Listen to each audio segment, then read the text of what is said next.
Hello everyone, Sheila back again. Welcome to my channel. I am busy knitting the second sleeve for Belinda's cardigan. I finished the first sleeve.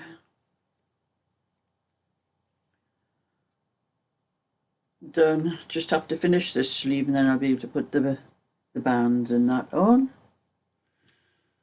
But I am on another rant today. I had an email from Google. I'm going to read you this email. I find it. Gmail. Google Payments. Your tax residency tax info expires on the 31st of December 2024. Now I only updated this less than 6 months ago. It was the end of May. Please update your tax residency tax information by the 31st of December. The tax residency tax information that we have on file for you expires on the 31st of December 2024. To make sure that your profile is up to date and you're able to claim any tax exemptions that may be applicable, submit new tax residency tax information as soon as possible. We'll use your active tax information until your new information has been accepted and validated. Submit tax info. Google can't advise you on tax matters. For help with your tax situation, consult your tax advisor. I am my tax advisor. I don't consult anybody else. I do it myself. Oh, I haven't got a clue what I'm supposed to do with this, because the last time I got a tax residency form from HMRC. I don't know whether I can use that same one again because it could be out of date. Do I have to get onto them again for another one? But it was fun and games trying to get this accepted last time. But I'm going to do what I did the last time when it was finally accepted, was just send in my tax residency form and check my profile on Google. I went onto my Google AdSense account just to check, and there was that big red banner all the way across telling me about my tax thing that I had to update. So I'm just going to send in the tax residency form, what I did the last time, the same form, to see if it's accepted, and make sure that everything in my profile matches. I don't think I've changed anything since it was accepted, but everything that's written, the way my name is written, my address is written, and everything has to match this tax residency form. It has to be exactly the same on both, on my profile and this form. So I am foaming. You know, I know the Irish, I am the Republic of Ireland, it's Southern Ireland. Their tax year starts, like our tax year is April to April, but the Republic of Ireland is January to December. I think that is why I've got this thing, because it'll be a new tax year for them starting in. I just wish they'd stayed with the United States for paying us YouTubers. We had no trouble whatsoever with them. They accepted the forms. I think it was my driving license I sent into them as proof, you know. And I've never had to update it in all the time I've been on YouTube. They just accepted it, but Ireland do not.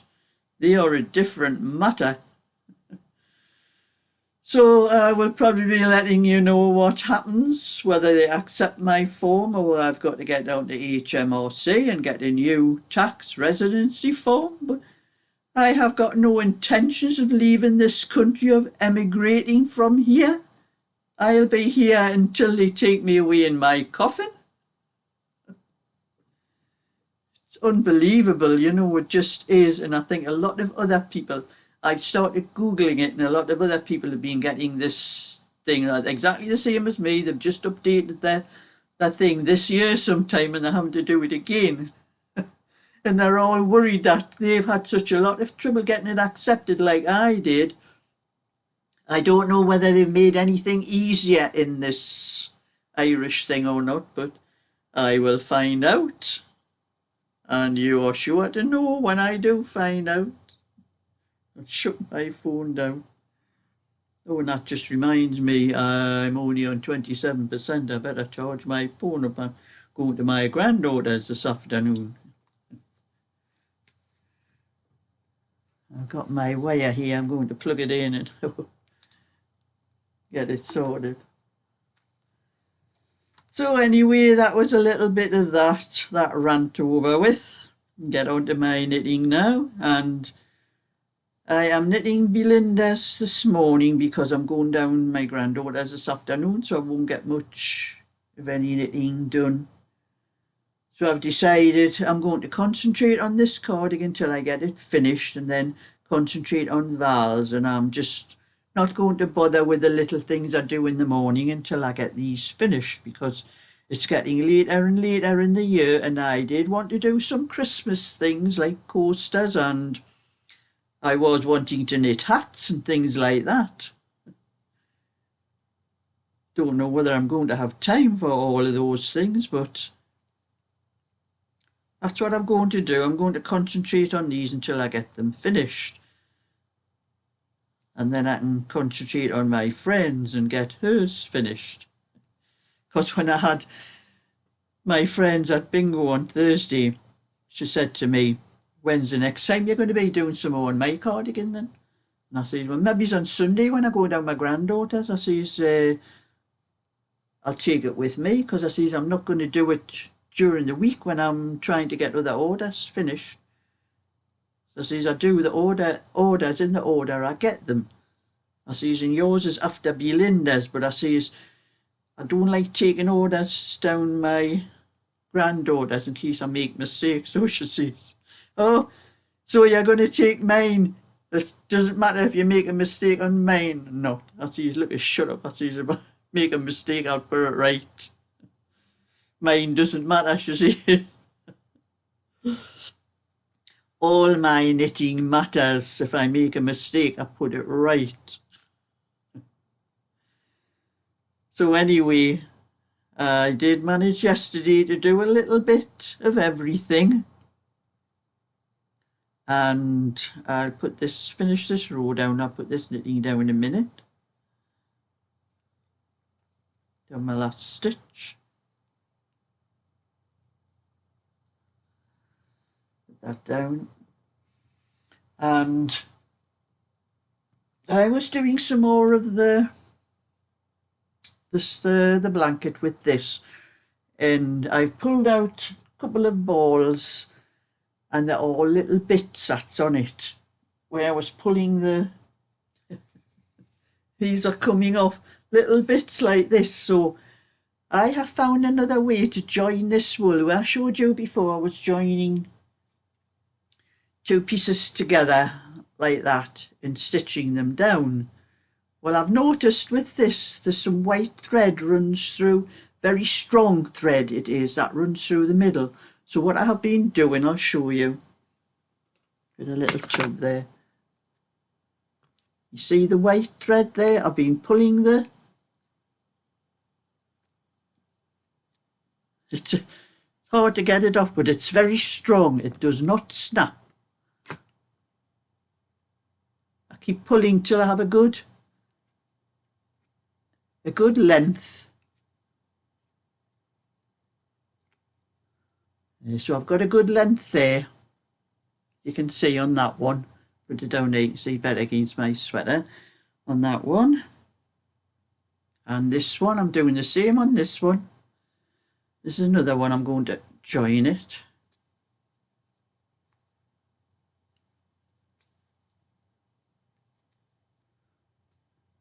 It's very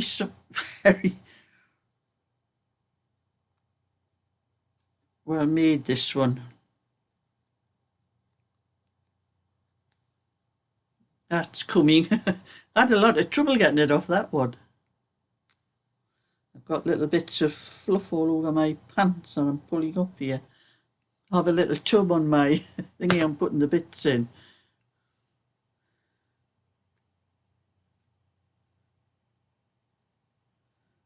This is a very tightly one. Some of them they pull off very easy, but some of them you have a little bit of job to get the bits of fluff off.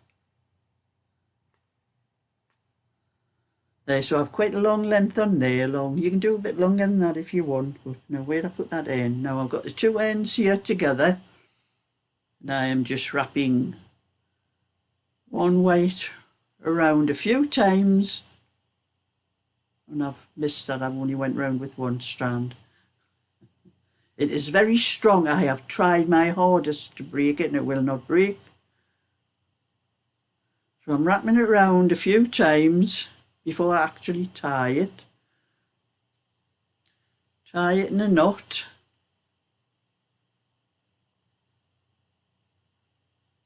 You wrap it round a few times before you actually tie the knot. And that makes it quite strong. Again, tied quite a few knots after you've done it.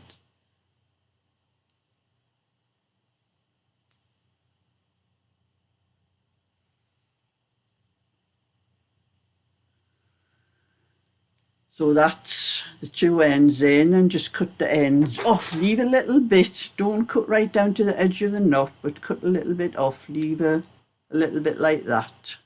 I'll show you when I put the bits up. There, just leave a little bit like that. And then just roll it round with your fingers. And then when you come to use it, that what you've left of that knot just disappears into it. You can't notice, it's just like the rest.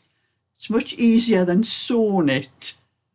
So for anyone else that might be using that one I haven't pulled it quite as tight as what I normally do, but just move the little bits of fluff on either side of it down to the hole there. I usually fasten it a lot tighter than that when I do it, but I've been joining the bits like that because that's two bits I've joined there. There was quite a few pieces, and I can see here this because there's bits sticking out all over the ball, that there's quite a lot like that. There, I can see one there, another one there. So there's quite a few, and instead of wasting it and throwing it away, because that wouldn't take me, the little bits wouldn't take me all the way across one row, and so that's what I've been doing, and I found it a lot easier than the way I showed to sew it. You know, these things I try think of anything to make life a little bit easier. So I have quite a few of those. I'm going to have to pull the ball all out and then fasten all those pieces together like that. I've got more fluff on my knee here, on my pants. I wish I'd thought of that when I first started that blanket. It would have saved me a lot of time, because it does take quite some time to stitch those two pieces together, and then you do get that little thicker bit when you come to crochet over, because I've noticed when I'm crocheting over there's that little thicker bit does stick out a little bit. But anyway, I'm going down my granddaughter's later, so I'll be doing as much of Belinda's as I can, because I won't be knitting this afternoon because I'll be at my granddaughter's. Like I said to my friend, I don't take orders down there to knit, because the kids do tend to disrupt me and make me make mistakes. So anyway, I'll catch up with you another time. So thumbs up and subscribe. Bye for now.